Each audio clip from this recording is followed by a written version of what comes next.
성녀 마리아 파우스티나 수녀의 일기. 예수, 마리아, 요셉, 모든 이들 앞에 영원히 주님의 자비를 노래하겠습니다. 자비는 하느님의 가장 큰 속성이며 저희에게는 끝없는 기적이기 때문에 주님은 거룩하신 삼위일체에서 솟아나셨다. 그러나 사랑으로 가득한 하나의 모태에서 나오셨습니다. 장막이 걷히면 주님의 자비는 영혼들에게 온전히 드러내십니다.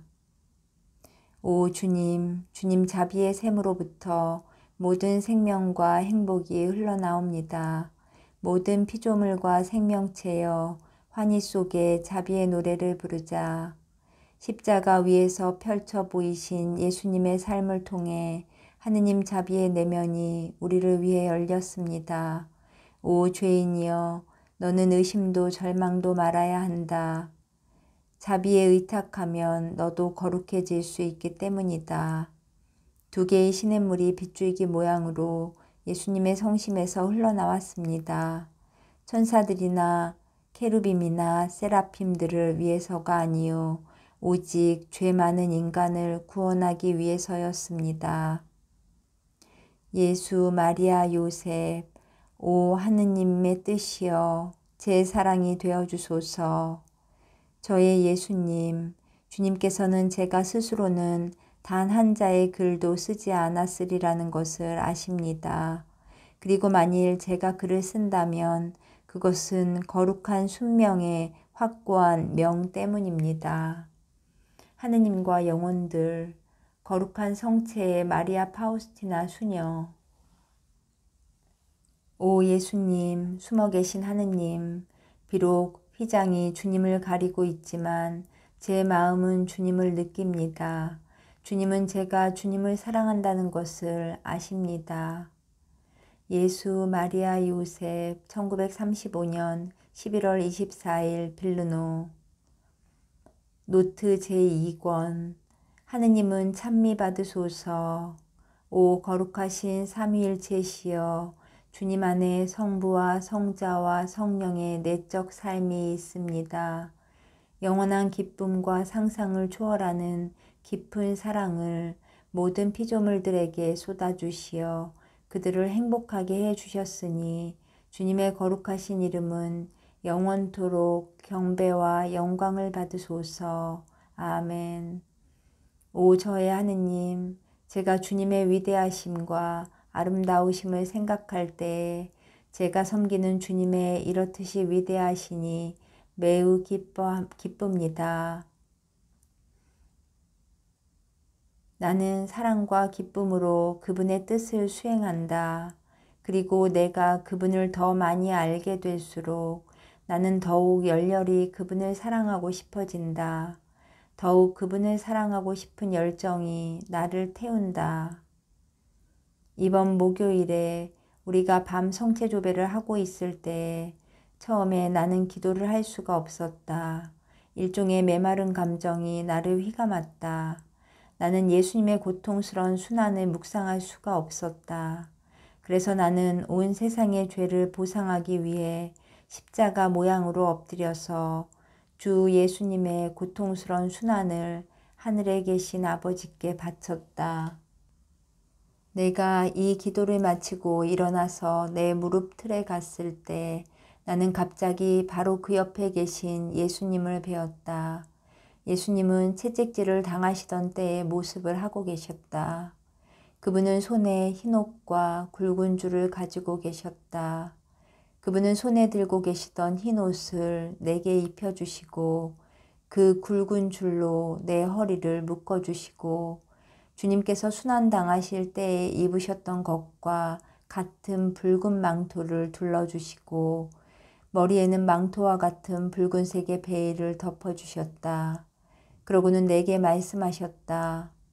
너와 내 동료들은 이렇게 입어야 한다. 출생에서부터 십자가에서 죽기까지의 내 일생이 너희들의 규칙이 될 것이다. 내 눈을 나에게 고정시키고 내가 보는 그대로 살아라. 나는 내가 내 영을 더욱 깊이 뚫고 들어와 내가 자애롭고 온화하다는 것을 알기를 바란다. 어느 날 나는 하느님께서 나에게 요구하시는 일을 시작하고 그 일을 완수해야 한다는 강한 충동을 느꼈다. 나는 잠깐 경당에 들렀다가 내 영혼 안에서 이런 소리를 들었다. 너는 왜 두려워하느냐? 너는 내가 너를 지탱해 줄 만큼 전능하지 못하다고 생각하느냐? 그 순간에 내 영혼은 신비로운 힘을 느꼈고 내가 하느님의 뜻을 수행하는 동안에 만나게 될 모든 방해가 아무것도 아닌 것 같이 느껴졌다. 금요일 미사 중에 내 영혼이 하느님의 행복으로 넘쳤을 때 나는 내 영혼 안에서 이런 말씀을 들었다. 태양의 빛살이 수정을 뚫고 지나가듯이 내 자비가 하느님이시며 동시에 사람이신 예수의 성심을 통해서 영혼들에게로 들어갔다. 나는 하나님께로 다가가는 길은 전부 예수님을 통해서 예수님 안에서 예수님에 의해서라는 것을 내 마음으로 느끼고 이해했다. 11월 15일 오스트라 브라마에서 드리는 9일 기도의 마지막 날 저녁에 호칭 기도를 끝냈을 때 사제들 중에 한 분이 거룩하신 성체를 성광에 모셨다. 그가 성광을 제대 위에 놓았을 때 나는 곧 아기 예수를 보았다.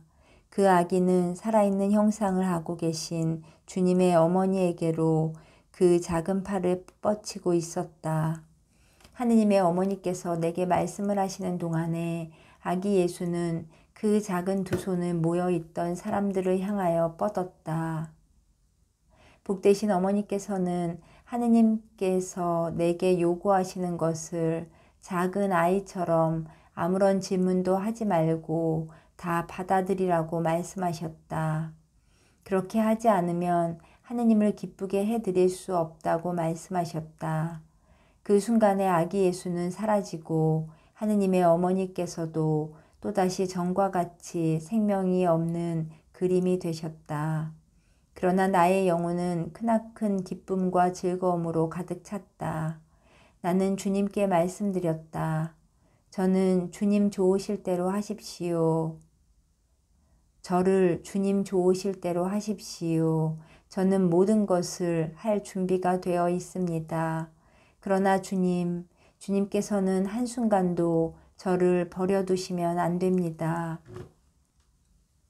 예수, 마리아, 요셉, 거룩하신 삼위일체의 영광을 위하여 나는 보르기아 원장 수녀에게 40일 동안 단식할 수 있도록 허락을 청했다. 하루 한 조각의 빵과 한 잔의 물을 마시는 단식이었다. 그러나 원장 수녀는 나의 신부, 나의 고의 신부의 권고를 받아들여서 40일이 아니라 70일간의 단식을 허락했다. 수녀님, 나는 당신의 일상의 임무를 면제해 줄 수는 없습니다.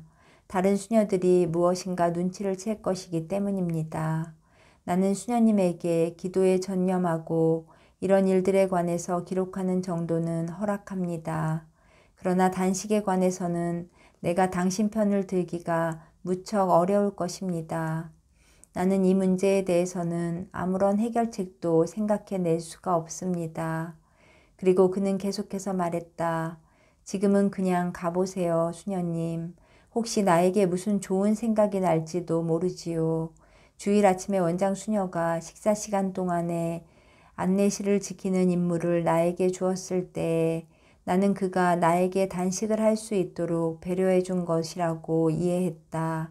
그래서 아침에 나는 식당에 가지 않고 잠시 후에 원장 수녀에게 갔다. 그리고 내가 객실을 지키도록 한 것은 남의 눈에 띄지 않고 단식할 수 있게 해주기 위한 것이었느냐고 물었다.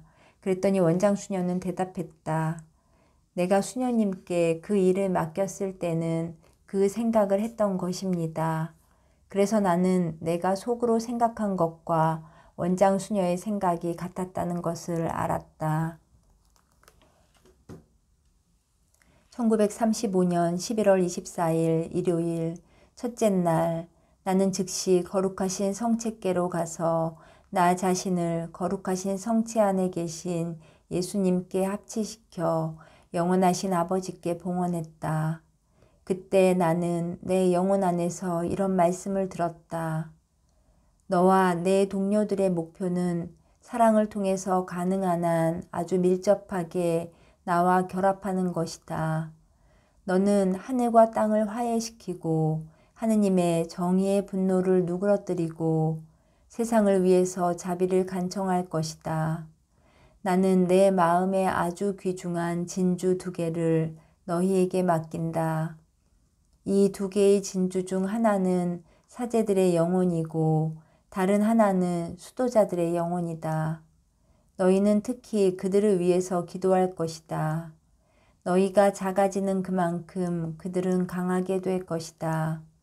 너희는 나의 기도, 단식, 고행, 노동, 그리고 고통의 너희들의 기도, 단식, 고행, 노동, 그리고 모든 고통을 합치시키도록 하여라. 그러면 그것들은 나의 아버지 앞에서 강력한 힘을 발휘할 것이다. 영성체 후에 나는 주 예수님을 배웠는데 그분은 내게 이런 말씀을 하셨다. 오늘 너는 내 가난의 정신 속으로 들어와 이 세상에서 가장 가난한 사람도 너를 부러워할 이유가 없도록 모든 것을 정리하여라. 나는 거대한 건물이나 훌륭한 시설 안에서보다는 순수하고 겸손한 마음 안에서 즐거워한다.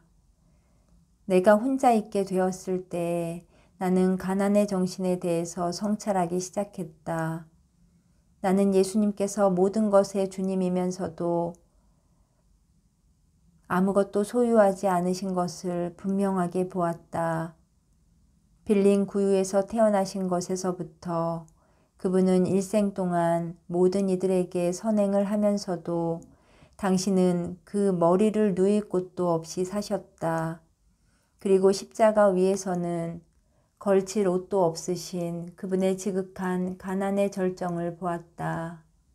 오 예수님, 가난의 성대 서원을 통해서 저도 주님과 똑같이 되고 싶습니다. 가난은 저의 어머니입니다. 외적으로 우리는 아무것도 소유하지 말아야 하고 우리의 것이라고 마음대로 할 만한 것이 하나도 없어야 한다. 마찬가지로 내적으로도 우리는 아무것도 원하지 말아야 한다. 지극히 거룩하신 성체 안에 주님의 가난은 참으로 위대합니다. 예수님, 주님이 십자가에서 버림받으셨던 것처럼 그만큼 버림받았던 영혼이 어디에 또 있습니까? 정결, 이 서원이 제6계명과 제9계명에서 금지하는 행동과 생각, 말, 느낌 등과 같은 모든 것을 금한다는 것은 설명할 필요도 없다. 나는 성대 서원이 단순 서원과는 다르다는 것을 알고 있다. 그 차이가 어떤 것인지 모든 것들을 속속들이 다 알고 있다. 이런 것을 성찰하고 있을 때 나는 내 영혼 안에서 이런 말씀을 들었다. 너는 나의 영원한 정배다. 너는 천사들보다도 더 정결해야 한다. 왜냐하면 나는 어떤 천사도 너를 대하듯 그처럼 가까운 친밀함으로 대하지 않기 때문이다. 내 정배의 지극히 작은 행동도 한없는 가치를 가지고 있다. 순결한 영혼은 하느님 앞에 상상을 초월하는 힘을 가지고 있다. 순명, 나는 내 아버지의 뜻을 수행하려고 왔다. 나는 내 부모님께 순명했고 나를 고문하는 사람들에게도 순명했고 지금은 사제들에게 순명하고 있다. 오 예수님, 저는 순명의 정신에 대해서 알고 또 순명이란 어떠해야 하는지에 관해서도 잘 알고 있습니다. 순명은 외적인 행동뿐만 아니라 이성과 의지와 판단도 포함하는 것입니다. 장상들에게 순명함으로써 우리는 하느님께 순명하는 것이다. 천사든 사람이든 누구든지 하느님을 대신해서 내게 명령하면 그것은 하느님께서 명령하시는 것과 다를 것이 없기 때문에 나는 언제나 순명해야 한다. 나는 서원에 대해서는 더 길게 쓰지 않으려고 한다. 그 개념은 이미 분명하고 구체적으로 정립되어 있기 때문이다. 그보다는 이 수도회에 대한 일반적인 생각들 몇 가지를 적어보겠다. 전체적인 요약. 이 수도회 안에는 절대로 화려한 건물들이 있어서는 안 된다. 다만 작은 성당이 있어야 하고 그 산하에 작은 수녀원이 있어 그 안에는 10명이 넘지 않는 소수의 영혼들만이 머물러야 한다. 이들 외에 수도회의 여러 가지 외부적인 문제들과 교회의 기타 업무를 돌보기 위해서 2명의 사복 수녀가 있어야 한다. 이 수녀들은 수도복을 입지 않고 세속인들처럼 평복을 입을 것이고 단순 서원을 하고 봉수의 생활을 하고 있는 원장 수녀에게 온전히 종속된다. 그들은 수도회의 모든 영적인 혜택을 나누어 받는다. 외부 수녀는 절대로 2명을 넘어서는 안 되고 1명이면 더 좋다. 각 수녀원은 규칙과 서원과 영으로 서로 밀접히 일치되어 있지만 모두 독립적이어야 한다. 그러나 예외적인 경우에는 한 수녀가 다른 공동체로 파견될 수 있다. 그리고 또한 새로운 집을 창설하는 경우 필요에 따라 몇 명의 수녀가 다른 집으로부터 이동되어 올 수 있다. 각 수녀원은 그 지역의 교구장 주교에게 속한다.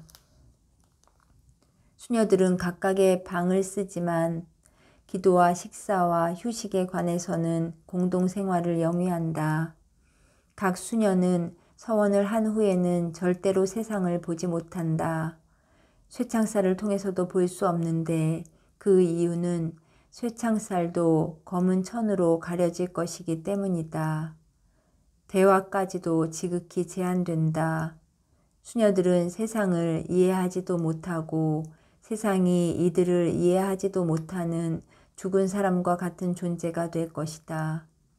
수녀들은 하늘나라와 세상 사이에 서서 하느님께 끊임없이 세상을 위한 자비를 간청한다. 그리고 사제들의 말씀이 공허한 것이 되지 않도록 또한 비상한 품위를 지녔으면서도 많은 위험에 노출된 사제들이 자신들을 흠없이 지킬 수 있도록 사제들에게 하느님의 자비를 내리시리라고 간청한다. 이런 수녀들이 많을 수는 없겠지만 아주 영웅적인 영혼들일 것이다. 겁이 많거나 나약한 영혼들에게는 이런 자리가 허락되지 않을 것이다. 수녀들 사이에는 등급이나 차별이 없을 것이다. 노동하는 수녀들과 가르치는 수녀들, 공경하올 장상들이나 지극히 공경하올 장상들도 없을 것이다. 모든 수녀들은 다 동등하다. 출신이나 신분에 있어서 큰 차이가 나더라도 수녀원 안에서는 모두 동등하다. 우리는 예수님이 누구신지 알고 있다. 그렇지만 그분이 자신을 얼마나 낮추셨는지, 어떤 사람들과 어울리셨는지도 잘 알고 있다. 수녀들의 수도복은 예수님께서 순환당하시는 동안에 입으셨던 것과 같을 것이다.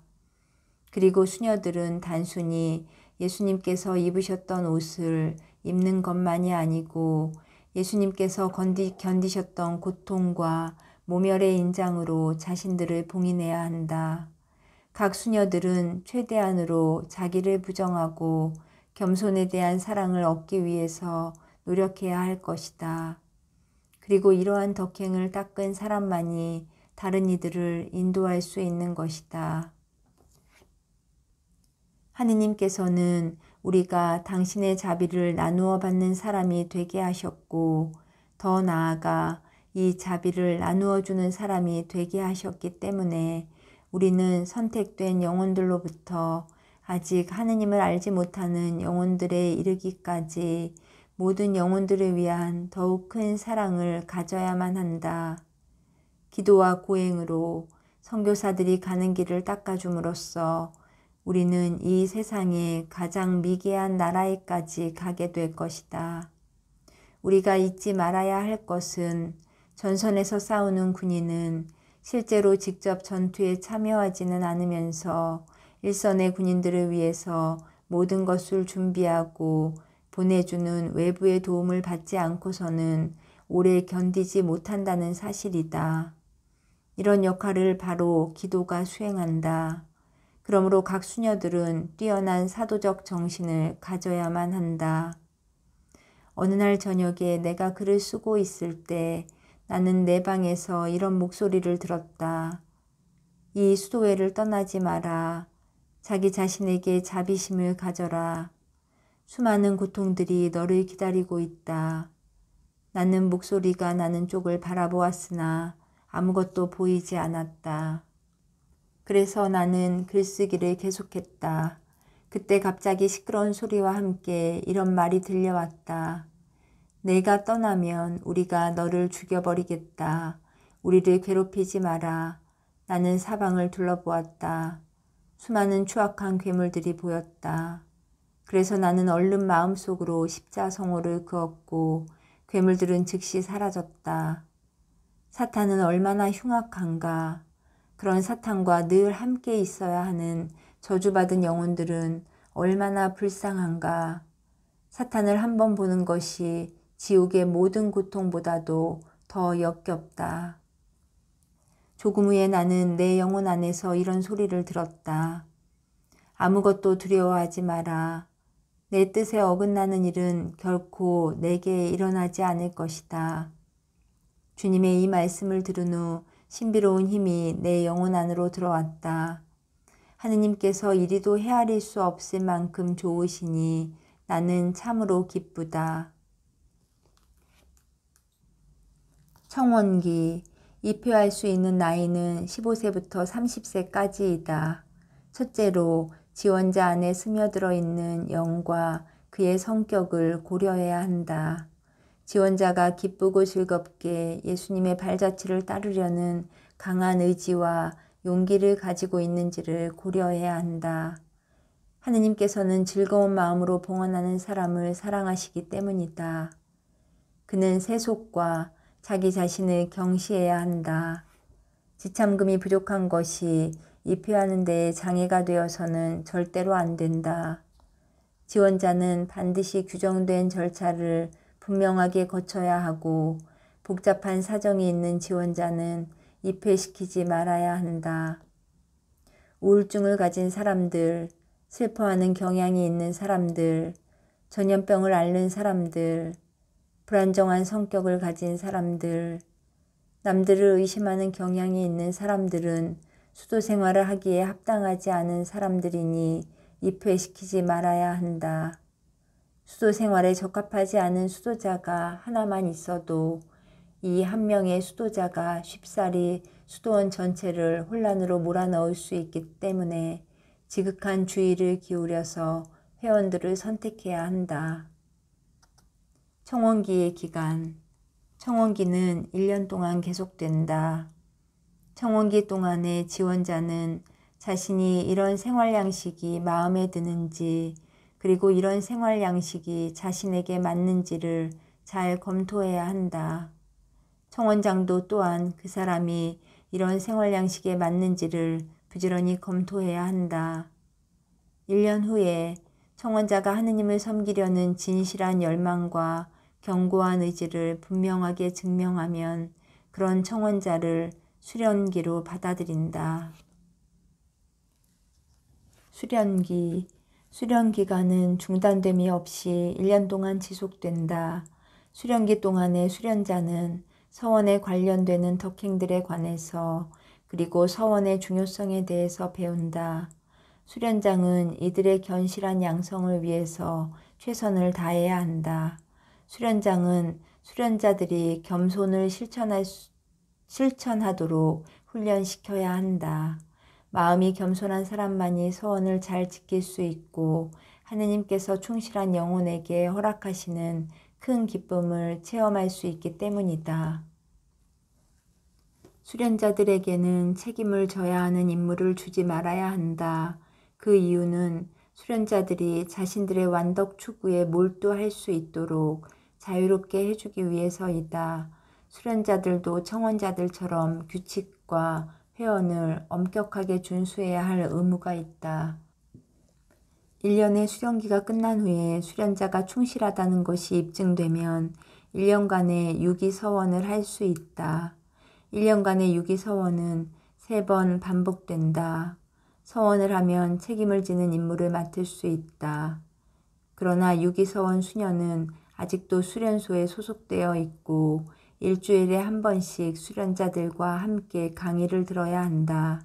그리고 유기서원 기간의 마지막 6개월은 전적으로 수련소에 있으면서 성대 서원을 잘 준비해야 한다. 식사 때에 우리는 아주 가난한 사람이라도 우리를 부러워할 일이 없도록 하기 위해 고기를 먹지 않을 것이다. 그러나 축일들에는 보통 날과 좀 다르게 먹을 수 있다. 수녀들은 하루에 3번 식사를 한다. 단식은, 특히 2번의 큰 단식은 본래의 정신에 따라 엄격히 지켜야 한다. 음식은 모든 수녀들이 예외 없이 똑같이 먹는다. 그렇게 해서 공동체 생활이 순수하게 지켜져야 한다. 이 규정은 음식뿐만 아니라 옷과 방에, 가구에 있어서도 마찬가지이다. 그러나 수녀들 중 누군가 앓게 되면 모든 것이 관대하게 고려되어야 한다. 기도에 대해서 이야기하겠다.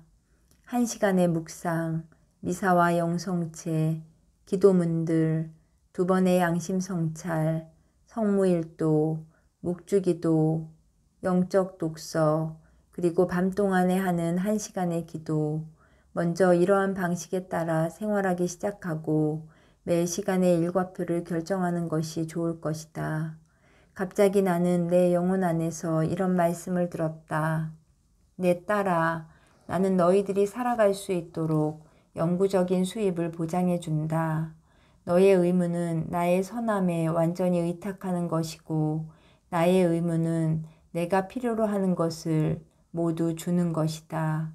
나는 내가 의탁하는 대로 할 것이다.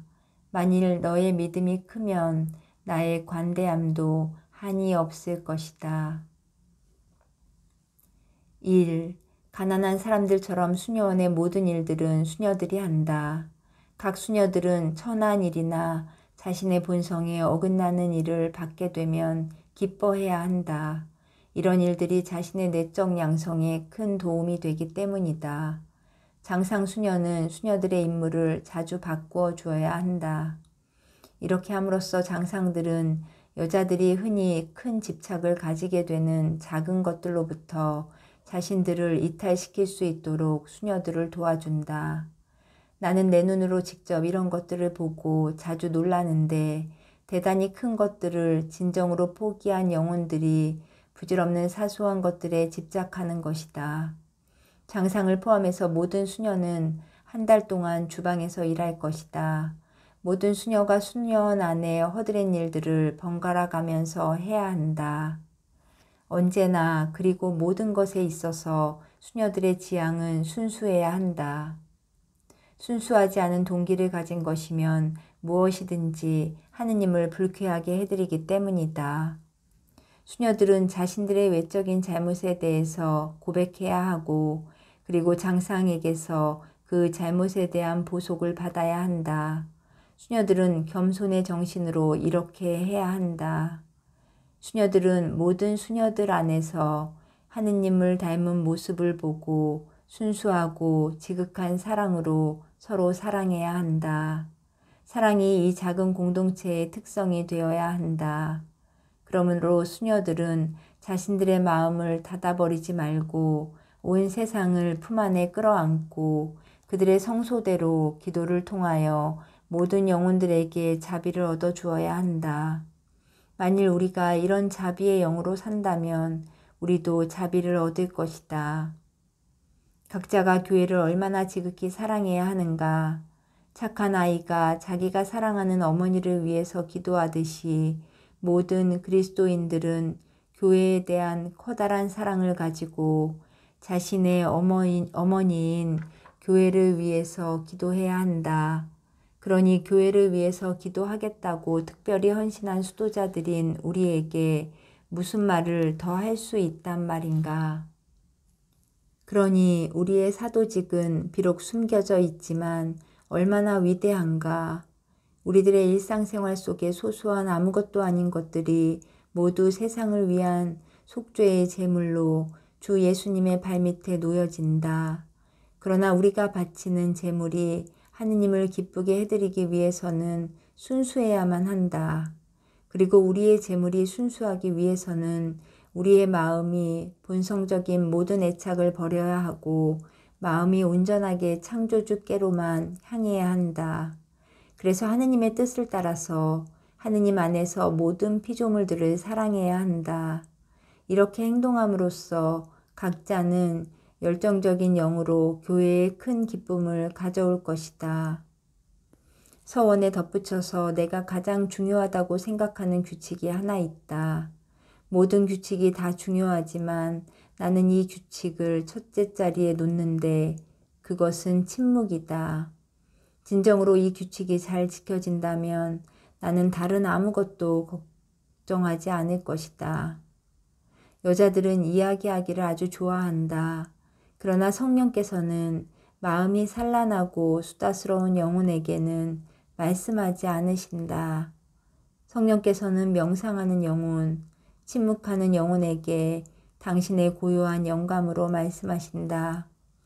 만일 침묵이 엄격하게 준수된다면 푸념, 비방, 험담, 빈정거림 또는 남의 소문을 퍼뜨리는 일 따위는 없을 것이며 애덕이 손상되는 일도 없을 것이다. 한마디로 수녀들은 많은 잘못을 피할 수 있다. 침묵을 지키는 입술은 순수한 금과 같고 그 사람의 내면의 거룩함을 증거하는 것이다. 나는 이제 둘째로 중요한 규칙을 말하고 싶다. 그것은 언행이다. 말을 해야 할 때 침묵을 지키는 것은 불완전한 것일 뿐만 아니라 때로는 죄가 될 수도 있다. 그러므로 모든 수녀들은 휴식에 참여해야 한다. 장상은 아주 중요한 일이 아니면 휴식 시간을 지키지 않는 것을 허용하지 말아야 한다. 하느님의 영속에서 휴식은 즐거워야 한다. 휴식 시간은 서로를 알기 위한 기회이다. 각 수녀들은 다른 이들의 교화에 도움이 되는 것들을 아주 진솔하게 이야기해야 한다. 우월감을 가지고 말해서는 안 되고 특히 12조로 싸우기를 좋아하는 태도로 말하는 일은 결코 없어야 한다. 이런 행동은 완덕의 길에도 맞지 않고 특히 애덕을 특징으로 삼는 우리 수도회의 수도 성소와도 맞지 않는 것이기 때문이다. 하루에 2번 반시간씩의 휴식이 있을 것이다. 그러나 어떤 수녀가 휴식 시간이 아닌 때에 침묵을 깨뜨리면 그 수녀는 즉시 장상에게 가서 자신의 잘못을 고백하고 보속을 청해야 한다. 장상은 이런 잘못을 공개적인 보속으로 처벌해야 한다. 그렇게 하지 않으면 그 수녀는 주님 앞에서 스스로 이 잘못에 대한 대가를 치러야만 할 것이다. 봉쇄구역, 교구장 주교의 특별 허락이 없이는 아무도 봉쇄구역 안으로 들어가지 못한다.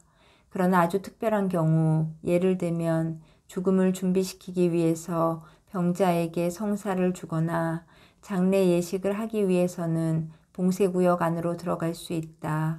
수리를 하기 위해서 일꾼들이 들어갈 필요도 있을 수 있는데 이런 일을 위해서도 특별한 허락이 필요하다. 봉쇄구역으로 들어가는 문은 항상 잠겨 있어야 하고 열쇠는 장상만이 가지고 있을 것이다. 면회실 사용. 어떤 수녀도 장상의 허락이 없이는 면회실에 나올 수 없다. 그리고 장상은 누구든지 수도원을 너무 자주 방문하는 것을 허락하지 말 것이다. 세상에 대해서 죽은 사람들은 대화를 통해서일지라도 다시 세상으로 돌아가서는 안 된다.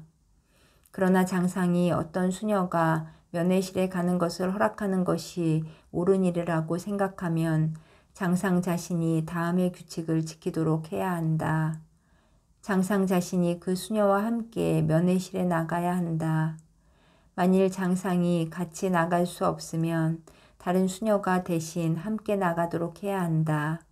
장상 대신 함께 나가는 수녀는 자기가 들은 것을 남에게 말하지 말아야 하고 비밀을 지켜야 하지만 장상에게는 모든 것을 보고해야 한다.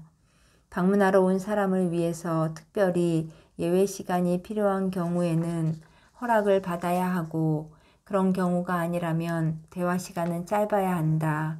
또한 대화 도중에 휘장을 열어서는 안 된다. 특별한 경우 예를 들면 어머니나 아버지가 왔을 때 휘장을 열어달라고 간곡히 청할 때에만 휘장을 열 수 있다. 편지들. 모든 수녀들이 자신의 수도원이 종속되어 있는 주교에게는 인장으로 봉한 편지를 보낼 수 있다. 그러나 다른 편지들은 전부 허락을 필요로 하고 그런 편지는 봉하지 않고 장상에게 드린다. 장상은 사랑과 분별의 정신으로 인도되어 무엇이 하느님께 더 큰 영광이 될 것인지에 따라 어떤 편지는 보내고 어떤 편지는 보내지 않는 판단을 내릴 권리를 가지고 있다. 나는 이런 통신은 가능한 한 아주 드물어야 좋다고 생각한다. 우리는 이런 편지 왕래가 아니라 기도와 고행으로 사람들을 도와야 한다. 고해성사. 교구장은 공동체를 위해서 정규 고해 신부와 특별 고해 신부를 임명한다. 정규 고해 신부는 한 분으로 일주일에 한 번 수녀들에게 고해 성사를 준다. 특별 고해 신부도 있어 석 달에 한 번 공동체를 방문해야 하고 모든 수녀들은 그를 만나야 할 의무가 있다. 고해 성사를 보지 않더라도 이 특별 고해 신부를 꼭 만나야 한다. 이 두 사람의 고해 신부는 3년 동안 고해 신부로서 봉사한다. 그러고는 비밀 투표를 해서 장상이 투표의 결과를 교구장 주교에게 보낸다. 고해 신부는 3년 동안 재임명될 수 있다. 3년씩 3번이라도 임명될 수 있다. 수녀들은 잠겨있는 쇠창살을 통해서 고해 성사를 본다. 공동체가 강의를 들을 때에도 검은색으로 가려진 쇠창살을 통해서 듣는다. 수녀들은 절대로 자기들 사이에서 서로 고해 성사나 고해 신부에 대해서 이야기하지 않는다. 그보다는 수녀들은 하느님께서 수녀들의 영혼들을 지도할 수 있는 빛을 고해 신부들에게 주시도록 고해 신부들을 위해서 기도할 것이다. 영성체. 수녀들은 영성체를 누가 더 자주 하고 누가 덜 자주 하는지에 대해서 절대로 이야기하지 말 것이다. 수녀들은 자신들의 일이 아닌 이 영성체 문제에 대해서 판단하지 말아야 한다. 영성체에 대한 문제에 대해서는 오직 고해 신부만이 모든 것을 판단한다. 장상은 영성체를 하지 않는 수녀에게 영성체를 하지 않는 이유에 대해서 물을 수 없고 다만 고해 성사를 볼 수 있도록 배려하기 위해 질문을 할 수 있다. 장상은 절대로 감히 수녀들의 양심의 영역 안으로 들어갈 수 없다. 장상은 공동체가 어떤 특정한 지향을 위해서 영성체를 봉헌하도록 배려할 수 있다. 각 수녀는 영혼의 순결을 최상으로 유지하기 위해서 노력해야 하고 그래서 거룩하신 하느님의 손님을 매일 모실 수 있도록 해야 할 것이다. 한 번은 내가 경당에 들어갔을 때 벽이 허물어진 건물을 하나 보았는데 창문에는 유리가 없었고 문에는 문틀만 있고 문짝들이 없었다. 그때 나는 내 영혼 안에서 이런 말씀을 들었다. 바로 이곳에 수도원이 세워질 것이다. 나는 이런 폐허의 수도원이 생긴다는 사실에 약간 실망했다.